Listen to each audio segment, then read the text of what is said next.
নমস্কার বন্ধুরা, সকলকে আমার চ্যানেলে স্বাগত। রাজ্যের সমস্ত ধরনের পেনশনার এবং ফ্যামিলি পেনশনারদের জন্য এই মুহূর্তে পশ্চিমবঙ্গ রাজ্য সরকারের অর্থ দপ্তর অর্থাৎ ওয়েস্ট বেঙ্গল গভর্নমেন্টের ফাইন্যান্স ডিপার্টমেন্ট থেকে একটি অত্যন্ত গুরুত্বপূর্ণ অর্ডার জারি করা হয়েছে। কী সেই অর্ডারে কী বলা হয়েছে এবং কতটা গুরুত্বপূর্ণ প্রত্যেকটি পেনশনার বা ফ্যামিলি পেনশনারদের ক্ষেত্রে, সকল কিছু আজকের ভিডিওতে বিস্তারিতভাবে আলোচনা করব।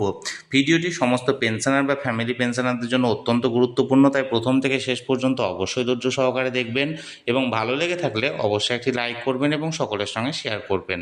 আর সেই সাথে এই চ্যানেলে প্রথমবার হলে অবশ্যই চ্যানেলটিকে সাবস্ক্রাইব করে নিতে ভুলবেন না। তাহলে চলুন আমরা বিস্তারিত জেনে নিই। দেখুন, এই অর্ডারটি জারি করা হয়েছে government of West Bengal medical sell finance department, খাদ্য ভবন, কলকাতা থেকে। ডেটটা দেখুন 10ই মার্চ 2026, অর্থাৎ অতি সম্প্রতি অর্ডারটি জারি করা হয়েছে। মেমোরেন্ডামে কি বলা হয়েছে দেখুন, সাবজেক্টটা হচ্ছে issuance of enrolment certificate under the West Bengal health scheme to retiring employees on the date of their superannuation. অর্থাৎ যে সমস্ত এমপ্লয়িরা অবসর নিয়েছেন তাদের সুপারঅ্যানুয়েশনের ডেট থেকে তাদের ওয়েস্ট বেঙ্গল হেলথ স্কিমে যে এনরোলমেন্ট, সেই এনরোলমেন্ট সংক্রান্ত অর্ডারটি। দেখুন কি বলা হয়েছে, state government employees enrolled under the West Bengal health scheme during there service R required to obtain A fresh enrolment certificate as pensioner আপন retirement and order to continue availing the benefits of the scheme for themselves and their beneficiaries। অর্থাৎ যে সমস্ত government এমপ্লয়িরা West Bengal health স্কিমে নথিভুক্ত ছিলেন এবং তারা অবসর নিয়েছেন, তাদেরকে অবসর নেওয়ার পরেও পেনশনার হিসাবে নতুন করে একটা এনরোলমেন্ট সার্টিফিকেট নিতে হবে, যাতে করে তারা ওয়েস্ট বেঙ্গল হেলথ স্কিমের সুবিধা পান এবং তাদের বেনিফিশিয়ারিজ অর্থাৎ ফ্যামিলি মেম্বাররাও এই সুবিধাটা পেতে পারেন। The intention has always been to ensure seamless continuity of coverage without any break upon retirement। অর্থাৎ এই উদ্যোগটা নেওয়া হয়েছে যাতে করে সেই কর্মী অবসর নেওয়ার পরেও কোনো রকম কোনো বাধা ছাড়া সমস্ত পরিষেবা নিতে পারে। দেখুন, however, delays sometimes occur in the issuance of such fresh certificate, resulting in a gap between the date of retirement and the issuance of the new enrollment certificate। অনেক সময় বিভিন্ন রকমের সমস্যা আসার কারণে একটা গ্যাপ পড়ে যায়, যাতে করে অবসর নেওয়ার পরেও এনরোলমেন্ট সার্টিফিকেটটা ইস্যু করা যায় না। ডিউরিং দিস ইন্টারভেনিং পিরিয়ড, এই সময়কালের জন্য the pensioner or his beneficiaries may be unable to avail the benefit of the scheme if required।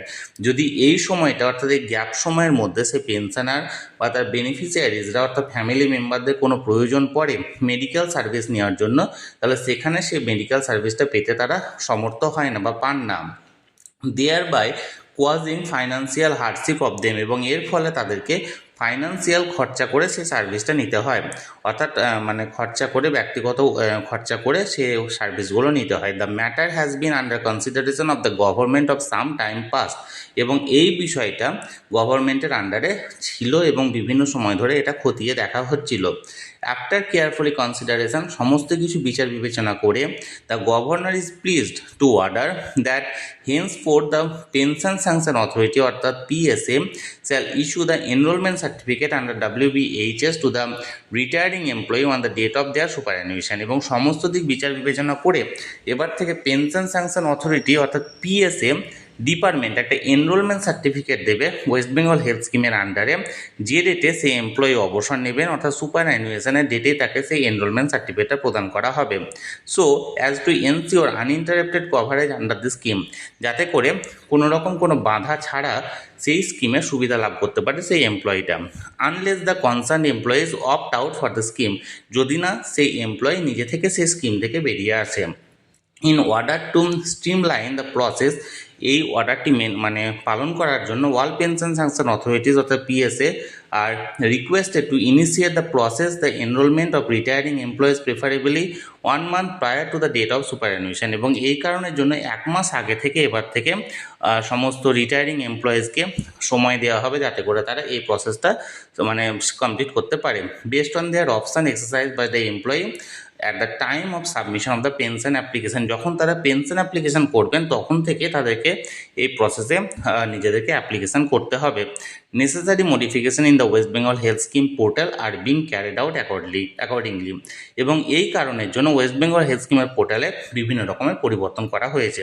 তাহলে বন্ধুরা, এটি একটি ভালো উদ্যোগ বা বড় উদ্যোগ পশ্চিমবঙ্গ রাজ্য সরকারের তরফ থেকে, যেখানে একজন রাজ্য সরকারি কর্মচারী যারা ওয়েস্ট বেঙ্গল হেলথ স্কিমের আন্ডারে ছিলেন এবং তারা পরিষেবা পাচ্ছিলেন, কিন্তু অবসর নেওয়ার পর তাদেরকে নতুন করে ওই ওয়েস্ট বেঙ্গল হেলথ স্কিমের আন্ডারে আবার ঢুকতে গেলে তাদের একটা প্রচুর সময় এখানে সাপেক্ষ লাগছিল, এবং যার ফলে সেই সময়কালের মধ্যে অর্থাৎ অবসর নেওয়ার পর থেকে নতুনভাবে ওয়েস্ট বেঙ্গল হেলথ স্কিমে ঢোকার মধ্যবর্তী সময়ে যদি সেই পেনশনার বা তার ফ্যামিলি মেম্বারের কোনো প্রয়োজন হতো, তাহলে তারা এই ওয়েস্ট বেঙ্গল হেলথ স্কিমের আন্ডারে সেই সুবিধাটা পেতেন না এবং তাদেরকে ব্যক্তিগত খরচে তাদেরকে সেই চিকিৎসাগুলি করাতে হতো।